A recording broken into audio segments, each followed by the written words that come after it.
Look closely. This isn't just a toy, this is a monument, a tiny piece of automotive history that holds a mirror up to the modern world. In an era obsessed with electric speeds, digital currency, and instant gratification, why do these relics still command such immense value? Welcome back to Hobie Entertainment Channel. Today, we're not reviewing horsepower figures. We will going to be about reviewing legacy. We're diving into a collection I've dubbed the Expatriate Elite and Eternal Classics. These three die-cast models represent a kind of wealth and taste that transcends the fleeting trends of today. A quiet, confident understanding of enduring value. This is about appreciation, not acceleration. We start with the untouchable, the SIKU Mercedes-Benz 300 SL. This is the anchor of classic wealth. When this car debuted in the mid-50s, it was not just fast, it was exotic, born from racing pedigree. But the real story here is the Gullwing door. That door is a physical statement. I am different. I do not follow. This die-cast, regardless of the brand, captures that same je ne sais quoi. Think about the global economy today. Everything is mass-produced, modular, and designed for obsolescence. The 300 SL represents the opposite. Pure, artisanal craftsmanship. When you own a piece like this, even a miniature, you are celebrating a time when things were built to last, built by hand. It is a tiny protest against our throwaway culture, proving that true value lies in rarity and timeless design. This car's real-world price is measured in millions, but its story is priceless.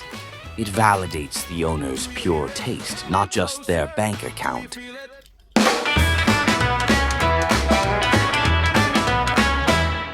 Sweat on the pavement, hot like a furnace. Boot heels clicking down the street. Moon's a mirror ball, shadows in the alley crawl. Can you feel the rhythm in your feet? Shake the dust, let it rise, let it rust. Feel the beat in your bones, it's a must. Next, we pivot to the prancing horse, but a very specific one. The Tomica Premium Ferrari F40, specifically in this striking blue. Now, the F40 is, for many, the ultimate supercar.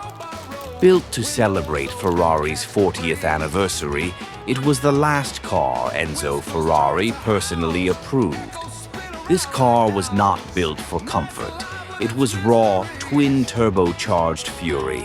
It's a masterclass in less is more. No power steering, minimal soundproofing. It's a direct conversation between driver and machine. Why does this resonate with the Expatriate Elite? Because it represents the absolute peak of technical innovation in its era. Today, the world is facing the massive challenge of shifting to sustainable electric power.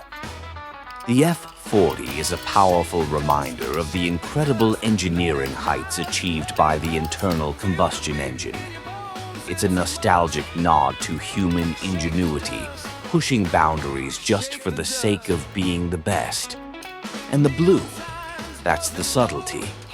Every wealthy collector has a red F40. Choosing the blue, or any non-standard color, is the ultimate signal of discerning taste. It says, I have the access, the resources, and the confidence to choose what I want, not what the crowd expects. It's validation through informed defiance.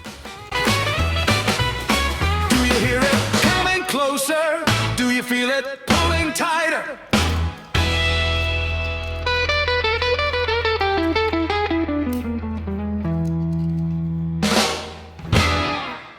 Finally, we have the quintessential vehicle of the globetrotter, the Mini GT Range Rover 1971 in Bahama gold.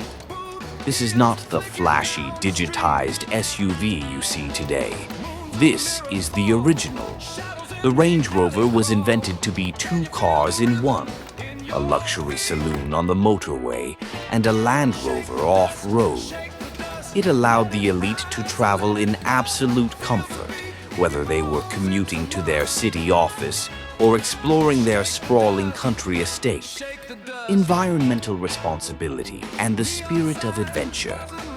This model taps into the modern global dialogue about exploration, sustainability, and responsible travel.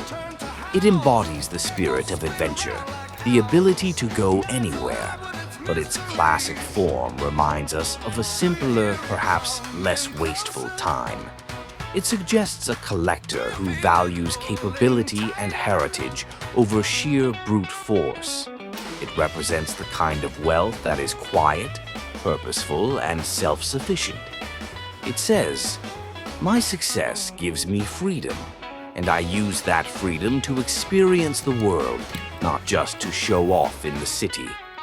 It's the perfect symbol of the elite expatriate, having the resources to move across borders, adapting to any terrain, and always maintaining an air of classic elegance.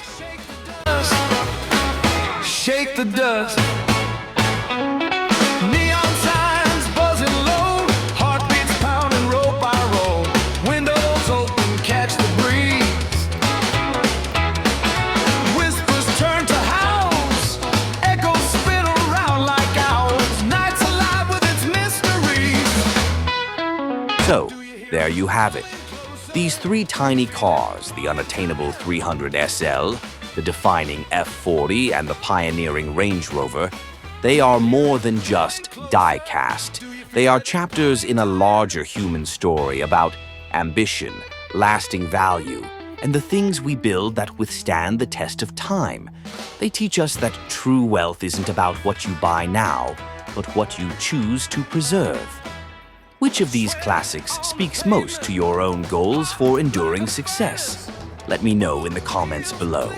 And do not forget to like and subscribe for more deep dives into the meaning behind the metal. See you next time. Feel the rhythm in your